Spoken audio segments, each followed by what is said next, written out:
political story here and a personal story as well, and it's very, very important. For that, we go to the Housing Secretary, Steve Reid, who joined us now on the programme.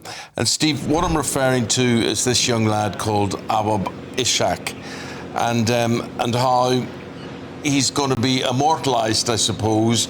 It'd be preferable if he wasn't, but his name will be remembered, hopefully in a good way. And what happened to Awab will not happen to other people. Tell us what did happen to him. Well, good morning, Eamon. Thank you for inviting me on. You're right, this is such an important story because little Awab Ishak was born to a family who were living in accommodation, a flat that was full of damp and mould. And they spent 2 years, his parents, telling the social landlord, which was Rochdale Borough Homes, the problems they were facing, the impact it was having on their baby's health, but they did nothing. And tragically, a few days after Awab's second birthday, he died. And they've campaigned and they've fought for a legacy for what happened, and that legacy comes into force today. We're calling it Awab's Law, and it means that families living in social housing of that kind that report mould, damp or related problems will get it fixed within 24 hours, or the social landlords will end up in court. So a legacy from a tragedy. I spoke to the family at the weekend, and the father, through his grief, of course, is glad that there is some legacy that others need not suffer in the way that their family has done. Steve, what you're doing, in a way, you're damned if you do and damned if you don't. Correct in the right memory for Awab, absolutely brilliant. But, you know, if I was a landlord, right, if I was renting out a property, I know if someone said to me, you've got a problem, your window's cracked or your light bulbs aren't working or there's damp on the walls or whatever, I know I would do something about it straight away. But what really gets me, and yet people complain about this, people say, oh, you're taking away the right for people to earn money as landlords and be property owners and whatever. But there are good property owners and there are bad property owners, and there are too many of these bad people who are renting places out that are completely substandard. Using the internet without a VPN, a virtual private network, is a bit like taking to the road without car insurance. All it takes is one unlucky moment to cost you a lot of cash. This video's sponsor is Private Internet Access.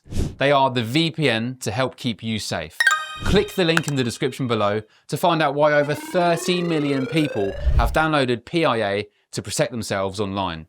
A virtual private network is an app that hides your IP address and helps keep your data private. When you're browsing the internet at home, you give up a large amount of data to businesses, to shops, and indeed to social media giants too. Hackers have the ability to steal your personal data with ease, including sensitive information such as passwords, keystrokes, and even your personal photos. Private Internet Access helps protect your personal data by encrypting your internet connection to keep your data out of the hands of cybercriminals. And it's not just hackers either to be concerned about. Information can be censored too. When Canada passed their C18 bill, social media giants decided to ban news content on their platforms. But PIA can protect your ability to consume the news and content you love. Private Internet Access is available for Windows users, Mac OS, Android, Linux, iOS, and you can use one PIA subscription to protect an unlimited amount of devices. And we've got a huge GBNews discount for you too. Click the link in this video's description and you'll get a massive 83% off PIA. That's under £2 a month, the price of a coffee, and you'll get an extra 4 months completely free on top. Also, there's a 30-day money-back guarantee too. Visit piavpn.com/GBnews to start protecting yourself digitally today. Yeah. No, you're 100% right. Of course, most landlords are decent, reasonable people who are offering people a home to live in that meet their expectation and standards. That's all well and good. We support that. But you occasionally get these rogues who are doing things differently. And when it's a social landlord, these are people that are regulated by government law. They shouldn't be getting away with this. I've seen it in my own casework in my constituency where I had 5 families in one set of blocks living in accommodation with mould, and the council would not respond. Well, with Awab's law in force, now they will respond, or they go to court and they will face the consequences.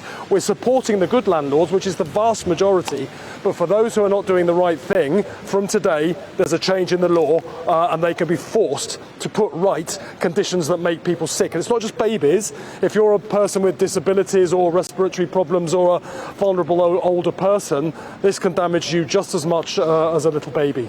Can I ask you about this shocking story? Billions of pounds of taxpayers' money being wasted by the Home Office on migrant hotels. So the Home Office has allowed 10-year contracts to triple in cost, from 4.5 billion up to 15.3 billion. Also failing to claw back money that they're owed, 45 million pounds. Why is the Home Office struggling to get the basics right? Well, I mean, these contracts are atrocious. They're wasting money and they're piling up people in hotels for years, and we've seen some of the social consequences of that, as well as the consequences for those individual people. You know, we inherited those from the previous government, and we know we need to change the system. So what the government's looking to do is, how can we build more cheap accommodation, say modular homes on disused army bases or military bases, and get asylum seekers into that accommodation, which is far lower cost, and save the taxpayer money. We've already saved £1 billion by changes we've made, but we know we need to save more. But then we also need to process the applications faster. The previous government chose not to process them at all. It's why there are so many people in the hotels. We put hundreds of new caseworkers in, process the applications faster, and then you can remove those people who have no right to be in our country. And we've already removed 35,000 since the election, which is a record. So that's work in progress. It's not job done. We've saved £1 billion, but we know we need to end the use of asylum hotels, and we will do it well within the lifetime of this Parliament. We're looking at military bases as a means to get that done more quickly. Do you think, though, that British people want migrants on military bases in their local area? Is that really the silver bullet? Is that the best you've got? No, absolutely not. No, the British people want people who have no right to be here removed quickly. And the point of increasing the number of caseworkers and then doing a one-in, one-out deal with France is so that we can identify those individuals and then remove them. We're already removing a record number, 35,000 since the election, but we know we need to go further. But because of the backlog that we inherited, we need to put those people somewhere. Well, let's cut the costs and let's look at military bases temporarily for housing people rather than hotels, which cost much more money. Talking about costing money, Steve, the Home Office, I mean, we got the front page headline in the Mail today, billions wasted on hotels for migrants. What do you think you're going to do to examine what the Home Office is doing and how it is spending money? Well, I know that the Home Secretary is looking at that already. She's already ordered a rapid review into the use of taxi companies to get people to a GP appointment or a dentist appointment where they could have taken public transport or they could have walked. Excuse me. So she's looking at that already. But in the long term, Eamon, and I don't mean very long term, within the lifetime of this Parliament, we want to end the use of hotels. They're costing far too much money. There are people making an awful lot of money out of failings in the way that those contracts were drawn up by the previous government. If we can build modular accommodation quickly on disused military bases, we can cut the cost, but then we need to process the applications faster, and that's why we've recruited hundreds more caseworkers, so that those who have no right to be in the country can be removed. And that is the tough approach that the public want to see. Just before we let you go this morning, we have to ask you about Haidush Kubatu, the asylum seeker who was jailed for sexually assaulting a 14-year-old girl in Epping, mistakenly released from prison on Friday, and it took 48 hours to find him. How did this happen? And should the Justice Secretary, David Lammy, go? We've just been speaking to the Conservatives, and they say heads have got to roll over this. Well, it's unbelievable, first of all, unbelievable that this could have happened. I was as shocked as everyone else when I saw the alert come up on my phone over the weekend. Hard to believe this could have happened. And yet we know we've got a broken justice system. I hear what you say the Conservatives have said, but they broke the criminal justice system. Remember, they ran out of prison places, so there was nowhere to put people that got a custodial sentence. They sacked a third of the people working in that service. And when you break a system, then problems happen like the one we've seen. But the with Justice respect, Secretary, we're talking David about the Lammy, here will be and now. speaking in the Commons behind me.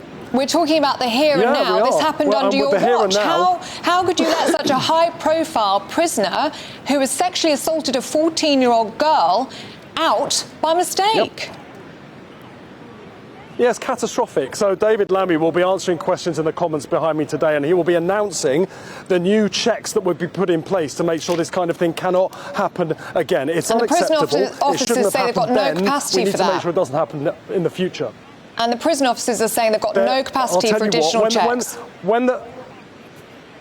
When the Justice Secretary stands up in the Commons and tells them they will carry out these checks to stop accidental releases, they will follow his orders. We will not tolerate this as a government or as a country, seeing convicted criminals set loose by accident. Absolutely unacceptable. Steve, good hearing from you, and good luck with what you're trying to do with Awab's Law today. So thanks for your time this morning. Thank you, Eamon. Appreciate it. Thank you very much. Cheers. Thank you.